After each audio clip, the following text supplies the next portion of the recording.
तर नमस्कार मंडळी, टी ट्रेक ट्रॅव्हल या आपल्या चॅनलमध्ये तुमचे स्वागत. मी निरंजन चोरगे आणि आज आपण नवीन वर्षाच्या सुरुवातीला आलेलो आहे एका देवराईकडं. देवराई म्हणजे तुम्हाला माहितीच असेल, देवाच्या नावाखाली राखून ठेवलेली अशी जागा जिथल्या झाडाच्या पानाला सुद्धा तुम्ही हात लावू शकत नाही, ना फुलाला, ना फळाला, ना लाकडाला. तर ती राखून ठेवलेली असते देवाच्या नावाखाली आणि त्यामुळंच त्या ठिकाणी खूप घनदाट अशी झाडी होते आणि तिथे एखादा देव असतो. तर आपण आत्ता आलोय वेल्हे तालुक्यातल्या दापसरे नावाच्या गावात आणि ह्या दापसरे गावामध्ये एक देवराई आहे. या बाजूला आपल्याला समोर दिसते बघा. तर ह्याच देवराईत आपण आता जाणार आहोत. तर आज सोबत आपली टीम आपल्याकडं पहिला आहे आदित्य, त्याच्यानंतर मागे उमेश दादा आणि नवीनच जॉईन झालेले नवीन सभासद माझी बायको सुजाता. तर आपण आज देवराई पाहणार आहोत आणि त्यानंतर इथून पुढे खाली एक घाटवाट खाली उतरते, ठिपठिप्या घाट नावाची. तर तो ठिपठिप्या घाट त्याचं नाव असं का पडलंय आणि ती घाटवाट नक्की जाते कुठं, कुठल्या भागात ती उतरते, याचा एक शोध आपण घेणार आहोत पुढे जाऊन. इथून हा पानशेत घोळ रोड आहे. हा रोड सरळ पुढे जातो घोल गावाकडं, जिथनं तुम्ही कोकण देव्याला जाऊ शकता, लक्षात घ्या. त्याच्यानंतर इथं ही देवराई आहे. इथं करूयात आपल्या एक्सप्लोरेशनला सुरुवात. चला. देवराई देवाच्या अवतीभोवती राखून ठेवलेली वनसंपदाच. अनेक गावांमध्ये अशा देवराया आपल्याला आढळतात. वेल्हे तालुक्यातील दापसरे गावात अशीच एक छोटीशी देवराई आहे. देवाच्या सानिध्यात वाढलेल्या ह्या झाडीला सुद्धा देवासारखंच महत्त्व असतं. त्यामुळंच इथल्या पानाला, फुलाला, फळाला आणि लाकडाला सुद्धा हात लावला जात नाही. देवराईत प्रवेश करतानाच अगदी थोड्या वेळात तुम्ही येऊन पोचता एका मंदिराजवळ. इथे अनेक अवशेष आपल्याला पाहायला मिळतात. नंदी, मारुती रायाची मूर्ती, त्याचप्रमाणे एका मोठ्या शिवमंदिराचे अवशेष सुद्धा आपल्याला पाहायला मिळतात. आणि याच शिवमंदिराजवळच आपल्याला अनेक भग्नमूर्ती पाहायला मिळतात. पूर्वी इथल्या मंदिराची भव्यता काय असावी याची जाणीव मात्र इथून चांगलीच होते. तिथून पुढे देवराईच्या पुढच्या भागात आपण येऊन पोचतो आणि या भागात आल्यानंतर आपल्याला जखनी मातेचं एक सुंदर मंदिर पाहायला मिळतं. देवराईच्या आसपास वाढलेल्या वेली, झाडं याच्यातून पक्ष्यांचा येणारा आवाज आपल्याला मोहित करून टाकतो. त्यानंतर आपण येऊन पोचतो जखनी मातेच्या देवळामध्ये. जखनी मातेची ही मूर्ती नव्याने बसवलेली आहे. तिच्या बाजूलाच उजवीकडे तिची पाषाणातील जुनी मूर्ती सुद्धा आपल्याला बघायला मिळते. तर अशा पद्धतीने आपण दापसरीची जी जखनी मातेची देवराई आहे ती पाहिली. ह्या ज्या देवराई आहेत ना, यांच्यामुळं कुठे ना कुठं पर्यावरणाचं चांगलं रक्षण होतंय. सानिध्यात असलेले मग हे छोटे छोटे प्राणी असतील, पक्षी असतील, एक वेगळा इथं परिसंस्था आपण म्हणतो ना तशी तयार झालेली असते इथं. आणि त्याच्यामुळे कुठे का होईना पर्यावरणाचं रक्षण करण्याचा एक चांगला संदेश ह्या गावातली लोक आपल्याला देत असतात.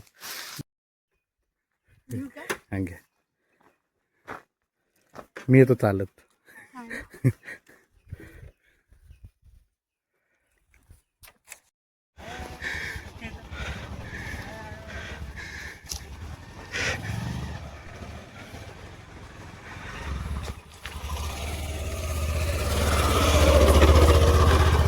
पडली, पडू नको फक्त. पण मागे एक फार्म आहे आणि तिथूनच हा रोड स्टार्ट होतो. आपल्याकडं प्रॉपर मॅप आहे. तर बघूयात आपल्याला तो जो मॅप आहे तो टिपटिप्याच्या इथपर्यंत कसा घेऊन जातोय ते. आता वजन किती झालं आता? वजन 60. आता माझ्या कॅटेगरीत येणार आहे काही दिवसात. सह्याद्रीत उभारलेल्या किल्ल्यांचं जर निर्मितीचं मूळ शोधायचं असेल तर हे मूळ तुम्हाला नेऊन सोडतं ह्या सह्याद्रीच्या असंख्य अशा घाटवाटांकडे. देशातून कोकणात किंवा कोकणातून देशात जाण्यासाठी केलेली ही पूर्वीची हजारो वर्षापूर्वीची व्यवस्था. आणि या वाटा आजही तिथील स्थानिक लोक वापरतात.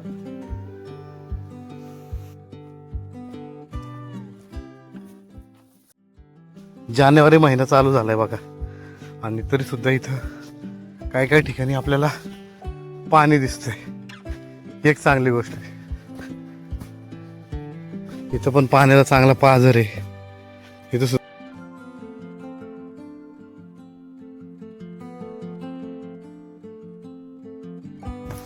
तर बाजूला आपल्याला जाताना हे अशी बाण दिसत आहेत बघा. तर ही आत्ता मोकळी सोडलेली शेती आहे, म्हणजे बंद केलेली. पूर्वी इथं पण शेती होत असेल, कारण इथं पाणी मुबलक प्रमाणात आहे. खालचा जर हा भाग बघितला तरी हा ओला आहे. मगाशी येताना ओढे लागले.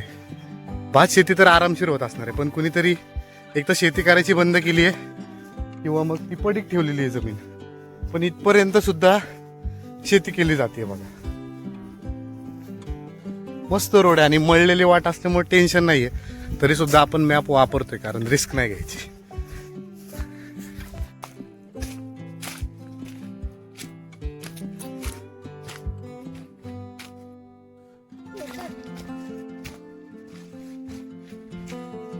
तर फायनली आपल्याला हे पठार लागले आणि हा पठार म्हणजे आपल्या लक्षात येतं की आता आपण जो टिपटिपा घाट आहे त्याच्या टॉपला आलेलो आहे. आणि कुर्डुगाड भारी. इथून मध्ये त्यालाची नाळ उतरते बघा खाली या मधल्या खाचेतनं. ह्याच्या पलीकडे वाघजाई घाट आहे, तिकडं कुंभे घाट आहे, म्हणजे मानगड त्या साईडला आहे. हो, सगळ्या लाईनीने वाट आहे.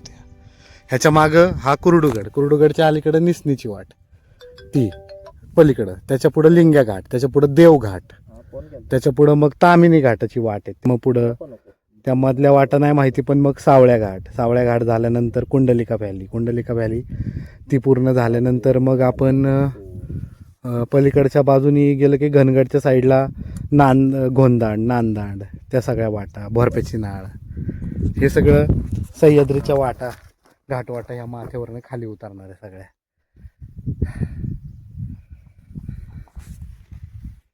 कसं वाटतंय? छान वाटतंय.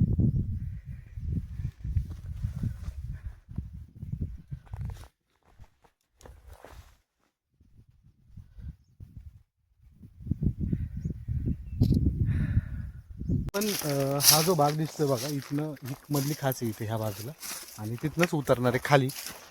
मुळात उतरायचं महत्त्वाचं कारण एकच आहे की आपल्याला बघायचं ते पाण्याचं टाकं. कारण त्या पाण्याच्या टाक्यावरनंच ह्या घाटाला टिपटिप असं नाव पडलेलं आहे का नाही? कारण तेव्हा ते टिपटिप बारसा पाणी गाणं पण नव्हतं ना, टिप टिप बरस, म्हणजे असं कोणी ठेवलं असेल असं नाही ना, आहे का नाही? तसं नाही आहे, ऐतिहासिक नाव आहे जोक्स पार्क. पण हां, कुठून शेंदूर लावलाय?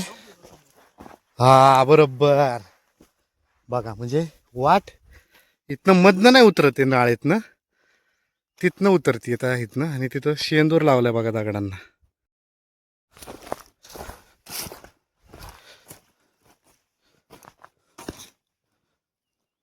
हीच आहे का?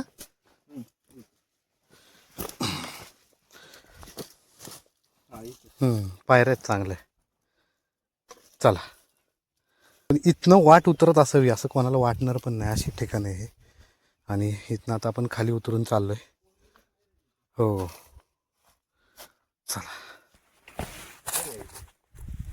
हा, हो, ही पहिली, दुसरी, तिसरी, चौथी, पाचवी, सहावी, सातवी, ही पावटी आठवी. वा, भारी पायऱ्या, एक नंबर.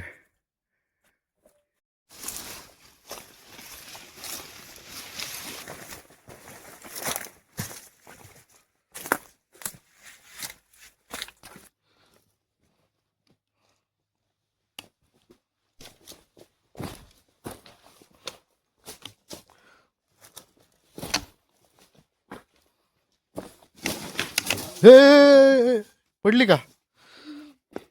का बसली का तू? अशी का बसली? परांग 100 फूट पण नसेल उतरलो खाली, पण लगेच कोकणाचा घाम जाणवायला लागला. वारं गायब झालं. पलीकडे होतं उंचावरती पुण्यात, जरा गार वारं होतं, जरा वातावरण आल्हाददायक होतं. या साईडला उतरलं लगेच सुरू.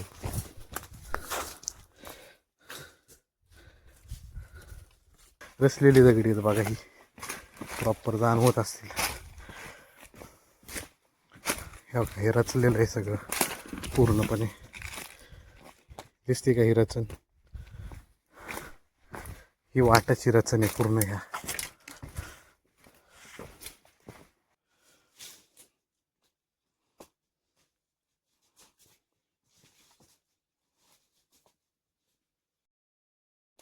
तो मागाशी सोळका बघितला बघा आपण वरतून, तो कसा वर दिसतोय.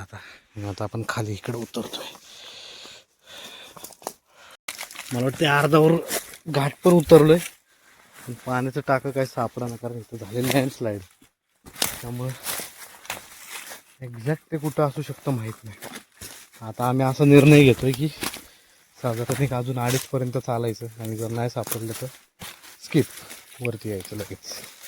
कारण एवढा वेळ खाली उतरणं इतकं आमच्याकडं काहीच नाही, आणि उद्या कामाला पण जायचं. हा, अरे वा, खुशखबर आहे, खुशखबर. पूर्ण माहिती मिळणार आहे तुम्हाला आता ह्या घाटाची. सापडले. दादाचा खालना आवाज आलेला आहे. मुळात हा जो रोड आहे ना, तो डावीकडे उतरतो, पण डावीकडं उतरल्यामुळेच बऱ्याच वेळा काय झालं की इथल्या लोकांकडून, ट्रेकर लोकांकडून कदाचित ते पाण्याचं टाकं बघितलं गेलं नसेल. पण दादाला मी म्हणलं 2 रोड जातात उजवीकडे, थोडासा पुढे जाऊन बघ, आणि दादाला ते पाण्याचं टाकं सापडलं. आता एक्साइटमेंट खूप झालाय, आणि आपल्याला आता कळणार आहे की खरं ठिपठिपा असं घाटाचं नाव काय. चला चला चला चला चला, आता मजा येते. आता काय, आता वाटत नाहीये काय, टाकं सापडलं म्हणलं बस. दादा तिथं बसलाय बघा.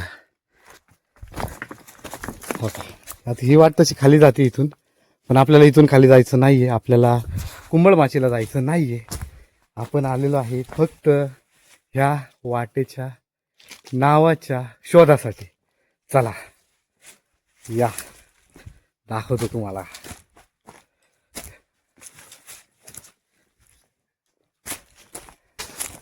का म्हणतात त्याला ठिपठिपा? टिप टिप बरसा. अयो बघा, आता बघा मजा. त्यात कंटिन्युअसली आता जानेवारी चालू आहे तरी सुद्धा इथून पाणी पडते. कसं? Tip tip. थांबा थांबा, शांत बसा सगळे. आवाज टिप टिप. हात धर मोबाईल. हा,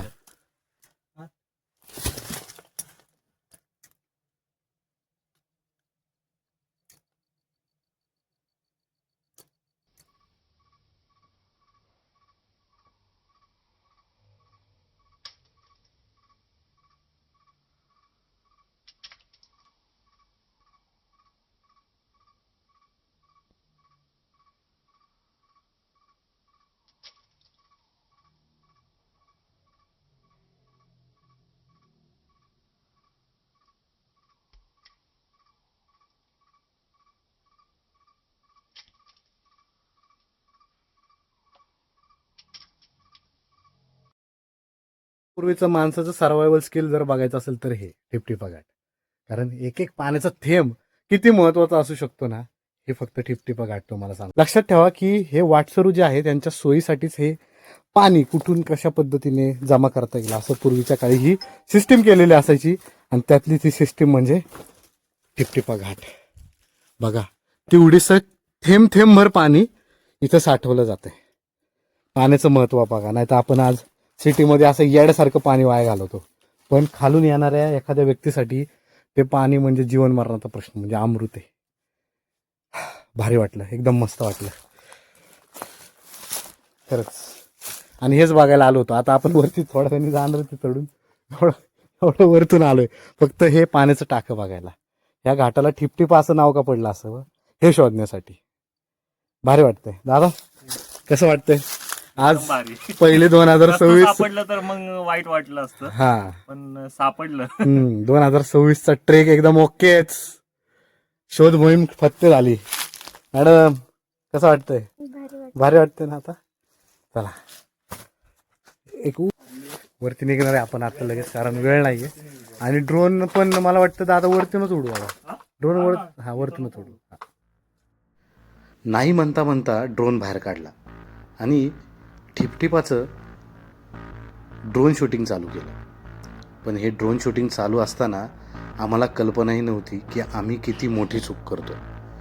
कारण याच्यामुळेच तिथल्या आजूबाजूच्या मधमाशा आवाजामुळे जाग्या झाल्या आणि त्या ड्रोनचा पाठलाग करू लागल्या. ड्रोनच्या पंख्यामुळं 4-5 मधमाशा मेल्या आणि त्यांच्या वासाने मधमाशांचं संपूर्ण मोहळच उठलं. त्याच्या आवाजाने आम्हाला खडबडून जाग आली आणि त्यानंतर सुरू झाला थरार त्या मधमाशांच्या पासून स्वतःला दूर नेण्याचा. ड्रोन पटकन खाली घेतला आणि आम्ही परतीच्या वाटेला निघालो.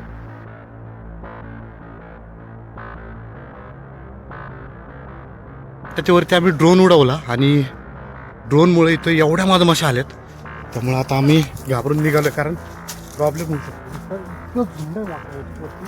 मधमाशांचं पोळे बघा, फक्त ड्रोन उडवल्यामुळे एवढा मोठा मॅटर झाला. पण आम्ही ड्रोन लगेच खाली घेतला आणि पोळे आहे का अरे केवढ्या मधमाशा आहेत त्या बघ. आता ह्याच्यात दिसतात का नाही काय माहिती, पण इथं पूर्ण झुंड आहे अख्खा. आणि त्या ड्रोनच्या आवाजामुळे जाग्या झाल्या होत्या. चला चला चला. सेम आवाज येतो ना. आणि इतक्या झुंडीत आहे ना की त्या जर चावल्या ना तर इथं विकेट आहे विकेट. त्यामुळे नो रिस्क. चालतं ड्रोन खाली घातलाय बघा. म्हणजे अजून एक गोष्ट कळली की अशा आवाजाने गोंगाटाने सुद्धा मधमाशा किती जादा हे होऊ शकतात बघ. एवढी रिस्क आहे. चला नाही तर होतं रिस्क ऑपरेशन. दादा कसा ड्रोन घेऊन थांबलाय. त्या आवाजानेच आले. बस त्यात त्यांच्या 2-3 शहीद झाले ना पंख्याला लागून, त्यामुळे त्या खावळल्या. किसने टच किया. बॅग कर, पाणी घे. डेंजर एक्सपिरियन्स होता. अरे जरा पाणी पिऊ. तेवढे तर चावले असते दादा, काय नाही होत, बस इकडेच गेले असते आपले है ना. सगळ्यांचे वांदे झाले असते कोणालाच माहित नाही आपण इथे. इथे.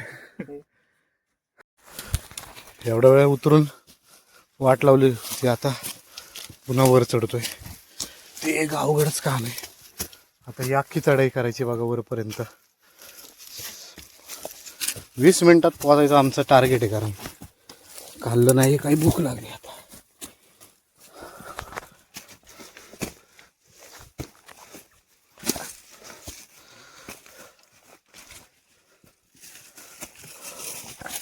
खाली उतरा किती वेळ गेला आपला? आपण 1:30ला निघलो ना, 1:15ला पोहोचलो होतो. हां, पाऊण तास खाली उतरायला लागला.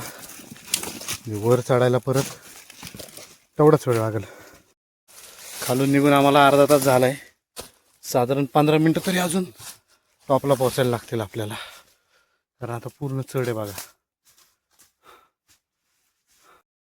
आणि फायनली आम्ही वरती आलोय बघा. इथनं खाली उतरलो होतो ह्या भागातनं. आता मस्त ड्रोन शॉट घेऊ खाता खाता. भूक लय लागली. कारण पहिले वर जाऊ आणि मग ड्रोन शॉट घेऊ.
तर अशा रीतीने आजचा आपला जो 2026चा पहिला ट्रेक होता, पहिला एक एक्सप्लोरेशन होतं, हे कम्प्लीट झालेलं आहे.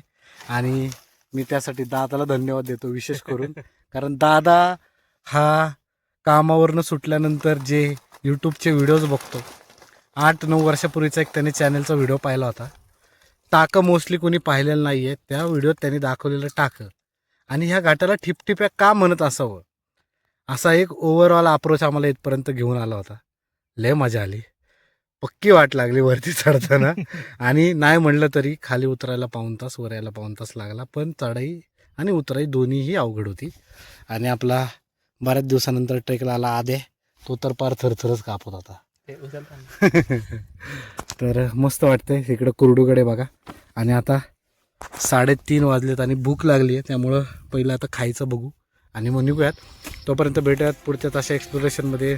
2026चा हा नवीन व्हिडिओ तुम्हाला कसा वाटला सांगायला विसरू नका. आणि जर अशा घाटवाटांना कधी यायचं असेल तर एकटे येऊ नका, मॅप सोबत ठेवा, स्वतःची काळजी घ्या, पुरेसं पाणी जवळ ठेवा, प्रदूषण करू नका, कचरा करू नका, प्लॅस्टिक अजिबात कुठं वापरू नका आणि फेकूही नका. भेटूयात पुढच्या व्हिडिओमध्ये. तोपर्यंत धन्यवाद, चला बाय. ठिपठिपा घाटाचा जबरदस्त असा अनुभव घेऊन आता आम्ही नवीन वर्षाची सुरुवात केली होती. भविष्यामध्ये असेच अनेक थरारक ट्रेक करायला मिळतील याची आशा करतो आणि इथेच थांबतो. भेटूयात पुढच्याच अशाच ट्रेकमध्ये. तोपर्यंत धन्यवाद. जय शिवराय.